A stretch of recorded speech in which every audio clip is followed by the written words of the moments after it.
로자 룩셈부르크 1871년 3월 5일에서 1919년 1월 15일 독일에서 활동한 폴란드 출신의 사회주의 이론가이자 혁명가로서 폴란드 사회민주당과 스파르타쿠스단, 독일 공산당의 조직의 핵심적인 역할을 하였다. 사회주의 정권의 수립을 위해서 대중운동의 중요성을 역설하였는데 1919년 1월에 발생한 2차 독일 혁명 때 체포되어 처형되었다. 대표적인 저서로는 자본 축적론, 러시아 혁명 등이 있다. 1871년 폴란드의 자모슈츠에서 중산층 유태인 가정에서 태어났고 1873년 가족이 바르샤바로 이주한다. 어렸을 때 앓은 병으로 평생 다리를 절게 되었다. 고등학교 시절 프롤레타리아 당원이 된 후 총밥 선동 등의 활동으로 수배되었다. 이 때문에 1889년 스위스로 망명을 떠났으며 취리히 대학에서 법학과 정치경제학을 공부하여 1898년에 박사 학위를 받는다. 1893년에는 함께 공부하던 레오 요게헤스 등과 함께 스프라바로보트니처라는 신문을 창간하고 알. 크루신스카라는 필명으로 활동하였으며 그해 8월에 스위스 취리히에서 열린 3차 제2인터내셔널 대회에서 연설을 통해 유명해졌다. 이듬해 레오 요게헤스와 함께 당시 폴란드 사회주의자들을 장악하고 있던 폴란드 사회당의 대표성에 이의를 제기하며 폴란드 사회민주당을 창당한다. 그들은 민족주의를 경계하고 진정한 사회주의와 국제주의를 주창했으며 당시 폴란드를 셋으로 분할 점령하고 있던 러시아, 독일, 오스트리아 민중들과 연대하여 투쟁해야 한다고 역설하였다. 폴란드의 독립보다 계급적인 연대와 투쟁을 중요시했던 그들의 주장은 당시 많은 폴란드 사회주의자들로부터 비판을 받았다. 1898년에는 취리히에서 가족처럼 지냈던 르베크 부부의 아들 구스타프 르베크와 위장 결혼하여 독일 국적을 얻고 이후 베를린에 머물면서 독일 사회민주당에서 활동한다. 그녀는 20대의 나이에 당시 독일 서민당의 거물이었던 에두아르트 베른스타인의 수정주의, 즉 고도로 산업화된 자본주의 사회 내에서 혁명과 같은 물리적인 방법보다는 노동조합 활동이나 의회 진출 등을 통해서 점진적으로 권력을 획득해야 한다는 베른스타인의 이론을 강력히 비판하였다. 사회개혁이냐, 혁명이냐? 라는 논문에서 베른스타인이 말하는 점진적인 사회주의 권력 장악은 공상일 뿐이라고 비판하는 한편 전통적인 마르크스주의를 옹호하고 혁명의 필요성을 역설하였다.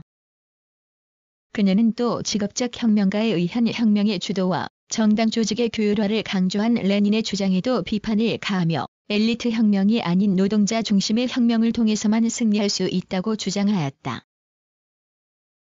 1905년 1차 러시아 혁명이 발발하자 바르샤바로 가서 혁명에 동참하다가 체포되어 투옥되고 풀려난 후에는 베를린에 있는 사회민주당 학교에서 교사로 재직하면서 자본 축적론을 집필한다.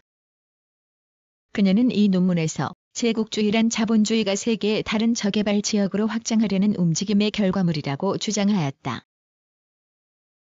1차 세계대전이 발발한 후 독일 사회민주당이 독일 정부의 참전을 지지하자 이에 반대하며 독일 서민당을 떠나 카를 리프크네히트, 클라라 체트킨, 프란츠 메링 등과 함께 인터내셔널단을 결성하고 로마 시대의 노예 검투사의 반란을 일으켰던 스파르타쿠스의 이름을 따서 스파르타쿠스단으로 개명한다. 스파르타쿠스단은 혁명을 통해서 전쟁을 끝내고 프롤레타리아 정부를 세우고자 하였는데 로자 룩셈부르크는 전쟁에 반대하는 총파업을 주도한 혐의로 1916년 카를 리프크네히트와 함께 체포되어 2년 반 동안 투옥된다. 그녀가 감옥에서 집필한 사회민주주의의 위기는 스파르타쿠스단의 사상적 기초가 된다. 여기에서 그녀는 레닌과 뜻을 같이하여 기존의 정부를 전복시키고 대규모 학살을 방지하기 위해 강력한 힘을 가진 새 인터내셔널을 형성해야 한다고 주장하였다. 1917년 2월과 10월에 발생한 두 차례 러시아 혁명을 감옥에서 맞은 그녀는 혁명을 환영하면서 혁명을 주도한 볼셰비키의 독재적 권력화를 우려했다.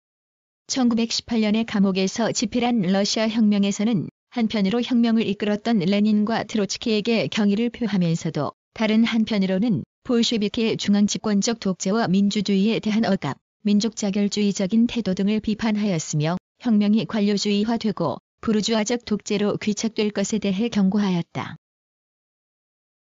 1918년 11월 독일에서 발생한 혁명을 계기로 감옥에서 나온 후 카를 리프크네히트와 함께 스파르타쿠스단의 기관지인 붉은 깃발을 창간하고 전쟁을 지지하는 변절된 독일 사회주의자들을 비판하였다. 그해 12월 말 리프크네히트 등과 함께 스파르타쿠스단과 다른 사회주의 세력들을 규합하여 이듬해 1월 1일 독일 공산당을 창설한다.